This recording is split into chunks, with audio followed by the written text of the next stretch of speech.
Hi YouTube. So we left off last week after the minor sheetrock repair and the spackling of the ceiling. We had a coat of plaster as a base coat and then drywall compound. Now it's been a week and it dried, but it really only had to be a day. But I didn't have time, so it sat for a week. Now we have the temporary light fixtures up. And the whole purpose of this project was we were changing the light fixtures, and there was a paint line around the old one, and we wanted to get rid of it and fix a crack in the ceiling. So it's spackled now. We're going to come in here, we're going to sand the repair to a feather edge, to a nice smooth edge. We're going to knock the lines left from the spackle knife down, and we're going to feather edge it, all the little spots we did. Then we're going to come in here with a primer, with a latex based primer. We're going to let that dry about 20 minutes to half an hour. We're going to come in and put a coat of semi-gloss, because it's a kitchen. We want a washable paint in the kitchen. We're going to put a coat of semi-gloss, and we're going to wait about an hour. We're going to put another coat of semi-gloss.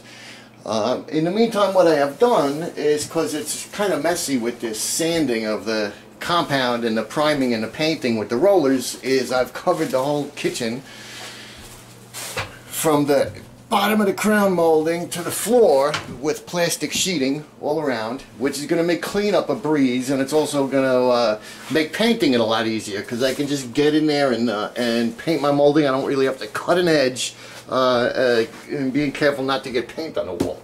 It's going to be an easy project. Stick with me and we'll be done before you know. Now and just slop the paint on there, because I have prepped it with the tape white. And the reason we're using semi-gloss is because this is a kitchen and cleanup is an issue. With the cooking and the grease in the air and splatters, we're going to want a paint that's easily cleaned. A flat, which we'd usually use on a ceiling in any other room, and a flat because it covers defects better. We're going to use semi-gloss in the kitchen because it's cleanable. You can get up there with a sponge if you got like sauce up there or something like that. Or a couple of years down the road, if the ceiling's getting a little discolored above the stove, you can get in there with a sponge and some cleaner and scrub the ceiling as a semi-gloss. Okay, anytime you're doing any kind of sanding or any dusty work, you're going to want to put a dust mask on. Protect your lungs. I'm going to put a jumpsuit, disposable coveralls on when I start painting, because I don't like getting paint on my clothes. Now, sandpaper, you take the sheet. I'm going to show you how to use sandpaper. You take a sheet of sandpaper, you fold it in half this ways.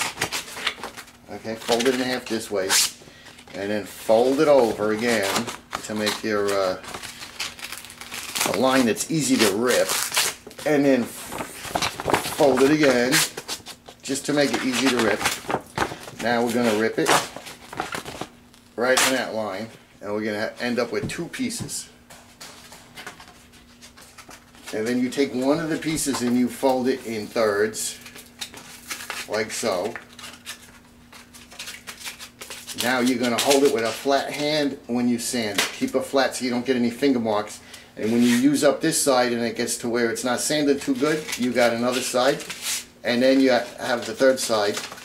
And that's how you do sandpaper. This is a neat little machine I picked up a couple of years ago. It's a drywall sander with the rotating sandpaper head, but it also picks up the dust and it puts it in your machine, and it makes the job a lot quicker and the cleanup a lot better. It actually does a pretty good job getting rid of the dust. This is one of the sandpaper discs that sticks on the end there.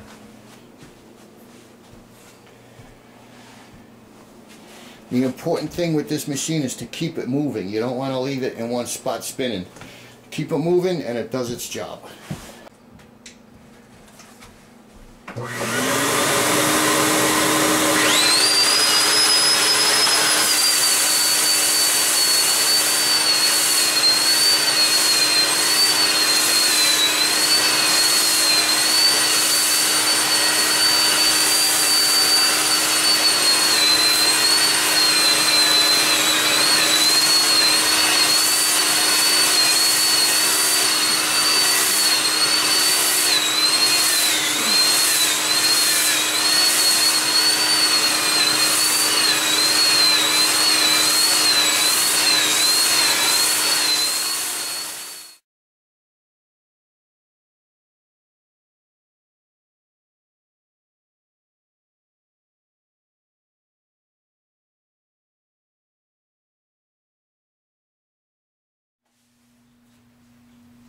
So that machine makes life pretty easy. There's almost no dust.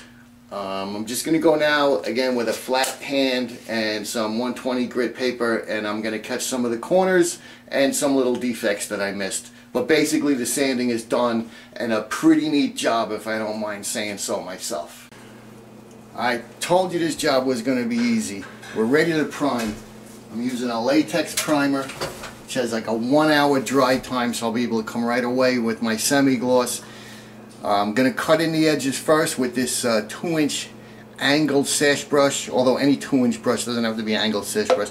I'm going to cut my corners in first, and then I'm going to prime the ceiling with a 9-inch paint roller with a 3/8-inch nap that holds the paint and is good for flat surfaces. You could ask at your paint store for advice on things like that. You don't have to prime the whole ceiling in a case like this because it's already painted. But since most of this ceiling has repairs on it, and you do have to prime the repairs, I am going to prime the whole ceiling. It's only a matter of 10 minutes on a job like this extra.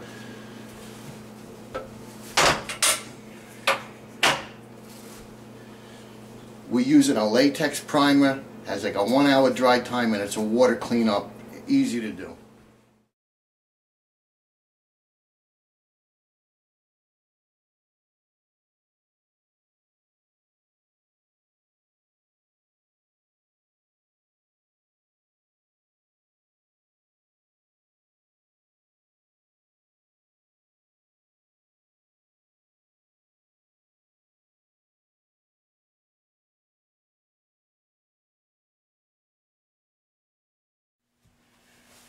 Now I'm cutting in along the wall, the molding, and about 2 inches onto the ceiling so I can come with the roller. So in other words, I'm using the brush everywhere where the roller can't fit.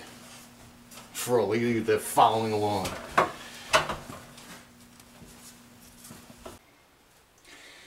Now the cutting in the primer is done. Now we're going to come with the roller and get the big areas of the ceiling. I'm using disposable paint tray. Cuts down on the cleanup time. Using a 3/8-inch nap roller, and we just slide these on your roller handle. And I'm going to show you a neat little trick that the pros use, and it really makes life easy. It's called a paint stick. It screws on the roller handle like so, and the reason of this is it gets you off the ladder, so I can reach the ceiling standing on the floor. Makes life a lot easier. It actually expands a little for higher ceilings or tougher to reach spots, and really good tool if you're going to do a lot of painting. It's clean, there's no dust in it, and I'm going to put about 1/2 inch of primer in there. And what I like to do is not have a drippy paint can, so I keep it clean. Now we're going to want to get the roller a little soaked with the primer before we start, so we get even coat. So I'm just going to gop some of this paint on there in different directions and just load up the roller. Now I'm going to put my paint handle in, and we're about ready to go. I'm going to double check that the work area is clear. I'm going to work in like a 3 by 3 foot area at a time. I'm going to put like a kind of X, a sloppy X, and then work the paint in. And basically the same with a brush and a roller. You want to work the paint in. You just don't want to gop it on there and have any brush marks and whatnot showing. You're just going to want to gop the paint on there at the beginning and then work it in. So you're going to get a good idea how we're going to do it.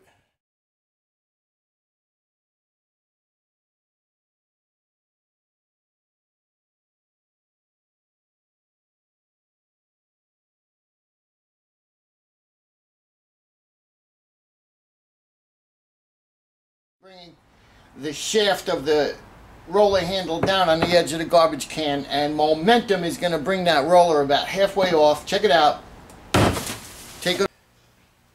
We got our paint. I got 2 quarts actually. I think 1 quart's not going to be enough. I know a gallon's going to be way too much. So I got 2 quarts. I'll return the other one if I don't use it. And we're going to stir it up. You want to stir from the bottom to the top. You want to stir this stuff good because it's a chemical mixture of all kinds of stuff, and we want to get a good emulsion. So we're going to stir it good, and then I'm going to cut in the edges once again with the 2.5-inch angle sash brush And then we're going to go with the roller. We're going to give it 2 coats. Now, I hate painting, so I'm not going to spend a lot of time with you guys on it. Here's the base to our new light. This takes 2 circle line bulbs, a 32 and a 24 watt. Here's your high efficiency ballast. In the back, you'll notice the wires, the green goes to your ground. If you have no ground, just ignore it. And you got your white and your black leads, and the white always goes to the white and the black always goes to the darker wire. So you always try to keep the colors together, light and dark, in your box. And we're going to pigtail them with the wire nuts. And to support it, the screws in the light box go into keyholes, and it's that simple. So watch and we'll do it.